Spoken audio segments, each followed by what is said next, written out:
पण पाडून तिथं पण आपल्याला बांधकाम करायचं आहे दोघं शाळांचं. दुसरी गोष्ट मुलं वाढले पाहिजे त्याच्यासाठी आपल्याला प्रयत्न करायचा आहे. त्याच्यासाठी आपल्याला सेमी इंग्लिश आणि इंग्लिश ह्या दोघं जसं आपल्याला पाचव्याला मुलं जातात किंवा इतर शाळांमध्ये समजा माझी पण संस्था आहे आता निघाली बरं माझी संस्था किंवा माझ्यामुळे ते कमी झाले असं नाही. संस्था आपल्या शाळेतच ती सुविधा आपण उपलब्ध करून देऊ म्हणजे मुलांना फी देण्याचं काम पडणार नाही, मोफत मध्ये होईल. तसंच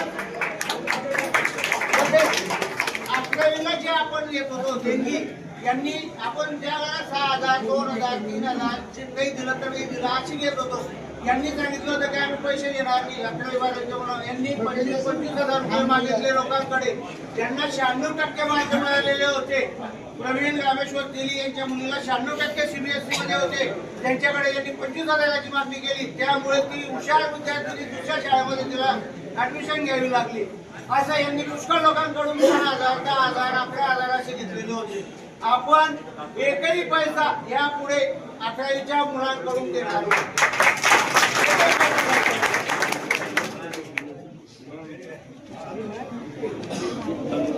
प्रगती पॅनल जर सत्तेवर आलं तर आपण जे मयत सभासद झालेले आहेत जे सर्व मयत सभासद झालेले आहेत त्या सभासदांचा एक कॅन्डिडेट आपण त्या याच्यामध्ये सभासद करून घेणार आहेत.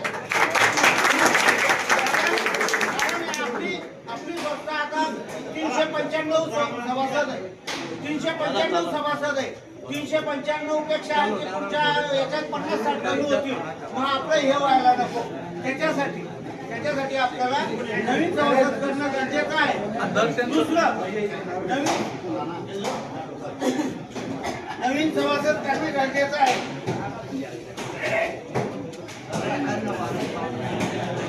आणि म्हणजे हे आपल्या बाकीचं काही सांगत नाही कारण मी टाकतच होतो. बाकीचं इतकंच आहे की आपण शाळेच्या प्रगतीसाठी मुलांच्या विकासासाठी आणि गुणवत्ता वाढवण्यासाठी आपण आपलं पॅनल पुण्यात